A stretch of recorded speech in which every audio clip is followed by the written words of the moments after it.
All right, Free Radicals, welcome back. I'm Dave, and this is The Radical Independent. Thank you for watching. So, again, speculation begins to build, and maybe I'm the only one doing the speculating here, and maybe it's a lot of wishful thinking on my part. But Jesse Ventura has returned from Mexico. He's been living off the grid down there for quite some time. He likes to talk about this. He returned to his RT America show, which is called The World According to Jesse. Now, why do I think Jesse Ventura is a really important person right now with the world going through chaos and craziness, and Donald Trump is basically the spokesperson for the free world right now? And the other guy who is in this presidential race technically is Joe Biden. I know Bernie has yet to drop out of the presidential race. I'm talking, of course, about Bernie Sanders. But for all intents and purposes, the Democratic Party, or primary rather, is over. It's over. And for those of you who are enjoying being sheep-herded into a neoliberal party by the idea that there is no other choice. In other words, you pick Biden because he's better than Trump, even though he's really not better than Trump. If you haven't been listening to the news lately, Trump is basically ordering members of his cabinet to do some form of Medicare for all. I don't know if it's permanent. It might just be temporary, but holy smokes, that is way more than what a Nancy Pelosi or a Joe Biden would do. I mean, it's way more, and there are going to be a lot of people on the left, the true left, not this neoliberal resistance, orange man bad left, which just can't get over that Trump is the president even now, even in the midst of this. I've been hearing rumblings that Adam Schiff is going to do some more. He's going to do more when it comes to impeachment. He's actually thinking about doing it in the midst of a pandemic. When does it begin to really hurt these people where their constituents go, can we just vote Trump out and you guys step aside because you're not doing anything for us either? So the whole thing is a mess. Tulsi Gabbard dropped out and endorsed Joe Biden. Bernie Sanders is going to drop out and he will endorse Joe Biden, his good friend, Joe Biden. And by the way, Tulsi Gabbard said that Joe Biden had a good heart. So really, Tulsi and Bernie are kind of on the same page when it comes to Biden. They were in the race to try to pull the Democratic Party to the left. They did not succeed. In fact, their presence in the race allowed for a Michael Bloomberg to come in to pull the party back in the other direction. And I think Bloomberg had an effect in that he was in the race long enough to sort of consolidate a little bit of support and run interference for Biden, which he did very effectively. And then you had everybody come home because they were all promised jobs in the administration, I'm sure, like Amy Klobuchar and Mayor Pete. And haven't heard from Elizabeth Warren as of yet, which is still kind of interesting. And I kind of respect the fact that she hasn't said anything, even though I think she's a despicable and horrible candidate. Despicable person, horrible candidate, the epitome of white privilege, somebody who just looks down their noses at others from their ivory tower. That's Elizabeth Warren. So Jesse is back. And why do I think this is important? Well, he said prior to leaving that he would consider running, but he had to wait for all the poachers to leave.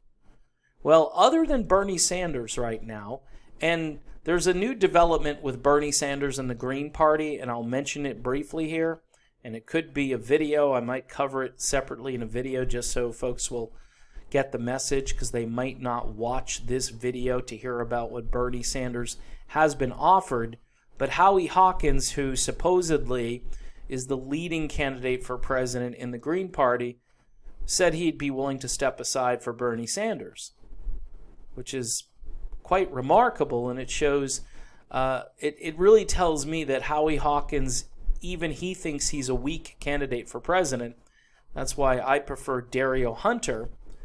And overall, Jesse Ventura, though, would be the ticket to folks actually talking about, hey, he's running as a Green Party candidate.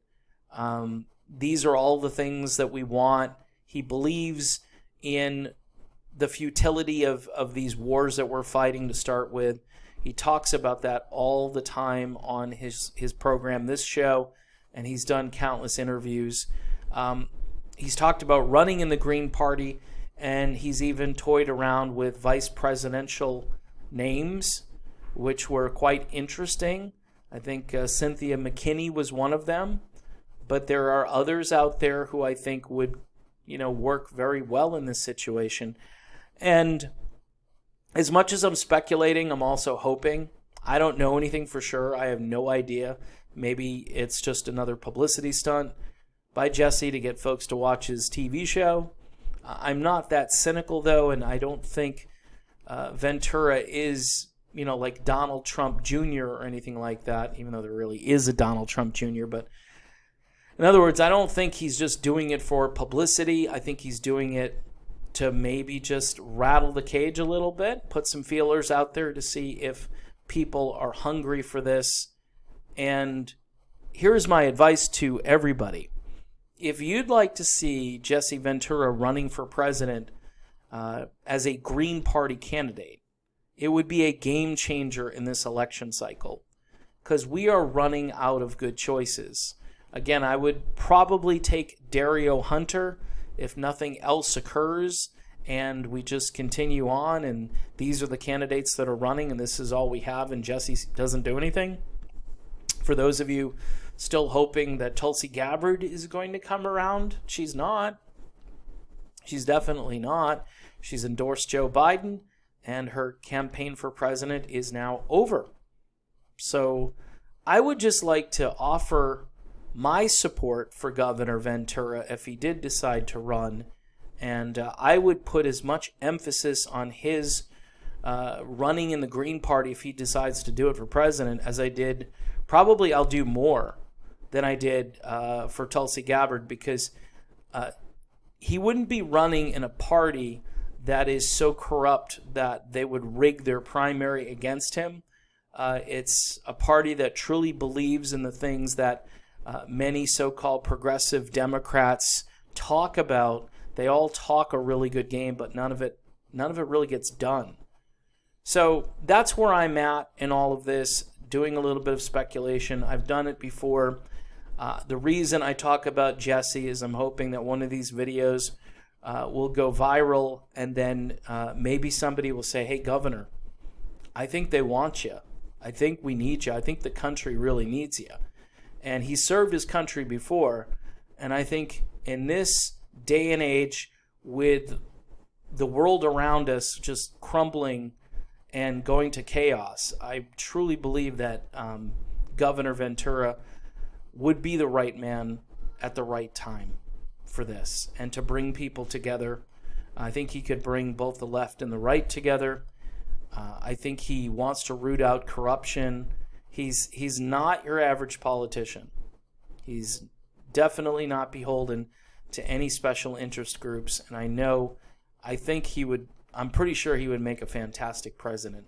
And if you want name ID, and if you want an interesting character, he's got all of those character traits, and I think he would be a real big thorn in Donald Trump's side if he were to ever get on a debate stage with him and or Joe Biden, both of whom can't hold a candle to Jesse Ventura's intellect or his passion or his understanding of issues, including our need to be in endless wars and so forth. So I give Governor Ventura a lot of credit. I'm glad he's back home, and I'm hoping and praying that something happens where he's actually going to run for president as a member of the Green Party. So that's my video. Again, thanks for watching. Try to keep subscribed to the channel. You got nothing to lose. I haven't really been begging for money, but if you can spare a few bucks, it's davidjspurria@gmx.com. That would be for one-time PayPal donations. If you want to make multiple donations, you can also use it over and over again. But I'm just looking for folks that might have a little extra and they can spare it. If not, I understand, because times are really tough out there. And some folks are just very scared and paranoid, and I don't really blame you for that. Tell you what, though, a guy like Jesse Ventura would be someone who would look after the working class of this country and put the working class before the big banks and the corporations. And that's really what we need in the Oval Office. So there you go. That's my video. Thanks for watching.